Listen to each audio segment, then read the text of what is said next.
When Benjamin Franklin exited the Constitutional Convention, he was asked by a woman, "Sir, what have you given us?" His immediate response was, "A republic, ma'am, if you can keep it." Yet most Americans today have been persuaded that our nation's governmental system is a democracy and not a republic. The difference between these two is essential in understanding Americanism and the American system. Before we discuss political systems, however, it's helpful to address the confusion that has been spread about the political spectrum. Many have been led to believe that the political spectrum places groups such as communists on the far left, fascists or dictators on the far right, and political moderates or centrists in the middle. However, a more accurate political spectrum will show government having zero power on the far right to having 100% power on the far left. At the extreme right, there is no government. The extreme left features total government under such labels as communism, socialism, Nazism, fascism, princes, potentates, dictators, kings, any form of total government. Those who claim that Nazis and fascists are right-wing never define their terms. This amounts to spreading confusion. Toward the middle of the political spectrum can be found the type of government limited to its proper role of protecting the rights of the people. That's where the Constitution of the United States is. Those who advocate such a form of government are really constitutional moderates. So let's analyze the basic forms of government. They are monarchy or dictatorship ruled by one, oligarchy ruled by a few, democracy ruled by a majority, republic ruled by law, and anarchy, which is ruled by no one. In discussing these five, we'll see that they can be narrowed down to even fewer. Looking first at monarchy or dictatorship, this form of government doesn't really exist in the practical sense. It's always a group that puts one of its members up front. A king has his council of nobles or earls, and every dictator has his bureaucrats or commissars, the men behind the scenes. This isn't ruled by one, even though one person may be the visible leader. It's ruled by a group. So let's eliminate monarchy, dictatorship, because it never truly exists. Oligarchy, which is ruled by a group, is the most common form of government in all history. And it is the most common form of government today. Most of the nations of the world are ruled by a powerful few, and therefore oligarchy remains. At the other end, we find anarchy, which means without government. Some people have looked over history that having no government might be a good idea. But this is a mistake, because as the ancient Greeks stated, without law there can be no freedom. Our founding fathers agreed and held that some amount of government is a necessary force in any civilized, orderly society. In a state of anarchy, however, everyone has to guard life, liberty, and property, and the lives of family members. Everyone must be armed, and movement is severely restricted because one's property has to be protected at all times. Civilized people have always hired someone to do the guarding, a sheriff, a police force, or some branch of government. Once law enforcement was in place, the people were freer. They could leave their property, work in the fields, and so on. In short, the proper amount of government makes everyone freer. There are some who advocate anarchy, however, not because they want no government, but because they don't like what they have. They use anarchy as a tool for revolutionary change. The condition of anarchy is very much like a vacuum where something rushes in to fill it. These calculating anarchists work to break down the existing government with rioting, killing, looting, and terrorism. Tragically, the people living in such chaos often go to those best able to put an end to it and beg them to take over and restore order. And who is best able to put an end to the chaos? The very people who started it.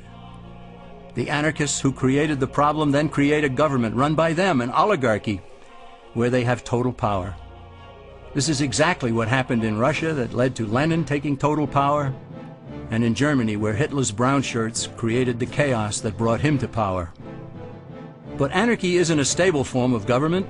It's a quick transition from something that exists to something desired by the power-hungry. It's a temporary condition, and because it isn't permanent, we eliminate it as well. The word democracy comes from two Greek words, demos, meaning people, and kratein, meaning to rule. Democracy, therefore, means the rule of the people, majority rule. This, of course, sounds good, But suppose the majority decides to take away one's home, or business, or children. Obviously, there has to be a limit. The flaw in democracy is that the majority isn't restrained. If more than half the people can be persuaded to want something in a democracy, they rule. What about republic? Well, that comes from the Latin, res meaning thing, and publica meaning public. It means the public thing, the law. A true republic is one where the government is limited by law, leaving the people alone. America's founders had a clean slate to write on. They could have set up an oligarchy. In fact, there were some who wanted George Washington to be their king. But the founding fathers knew history, and they chose to give us the rule of law in a republic, not the rule of a majority in a democracy. Why? Let's demonstrate the difference in the setting of the Old West. Consider a lynch mob in a democracy. 35 horseback riders chase one lone gunman.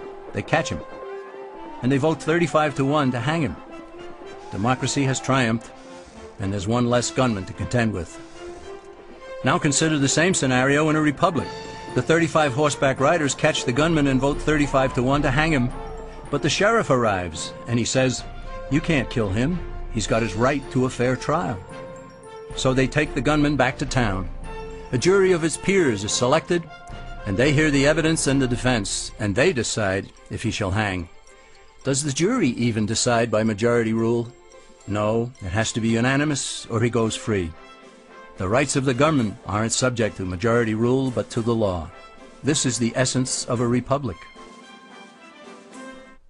Many Americans would be surprised to learn that the word democracy does not appear in the Declaration of Independence or the U.S. Constitution, nor does it appear in any of the constitutions of the 50 states. The founders did everything they could to keep us from having a democracy. James Madison, rightly known as the father of the Constitution, wrote in essay number 10 of the Federalist Papers, "Democracies have ever been spectacles of turbulence and contention, have ever been found incompatible with personal security or the rights of property, and have in general been as short in their lives as they have been violent in their deaths." Alexander Hamilton agreed, and he stated, "We are a republican government. Real liberty is never found in despotism or in the extremes of democracy." Samuel Adams, a signer of the Declaration of Independence, stated, "Democracy never lasts long. It soon wastes, exhausts, and murders itself." The founders had good reason to look upon democracy with contempt, because they knew that the democracies in the early Greek city-states produced some of the wildest excesses of government imaginable. In every case, they ended up with mob rule, then anarchy, and finally tyranny under an oligarchy. During that period in Greece, there was a man named Solon, who urged creation of a fixed body of law not subject to majority whims. But where the Greeks never adopted Solon's wise counsel, the Romans did. Based on what they knew of Solon's laws, they created the 12 tables of the Roman law, and in effect built a republic that limited government power and left the people alone.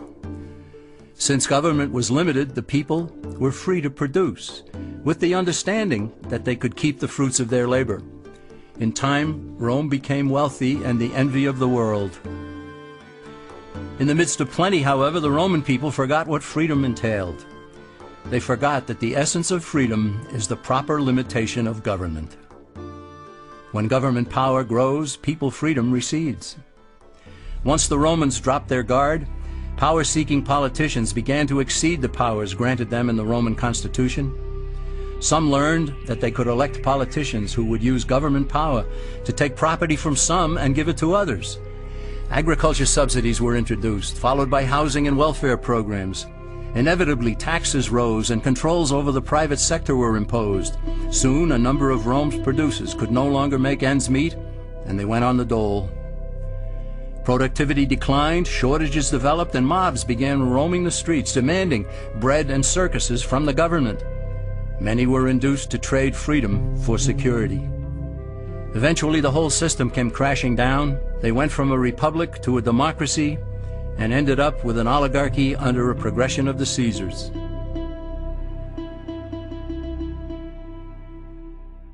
Thus, democracy itself is not a stable form of government.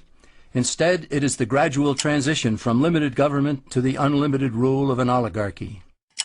Knowing this, we as Americans are ultimately left with only two choices. We can keep our republic, as Franklin put it, or we will inevitably end up with an oligarchy, a tyranny of the elite.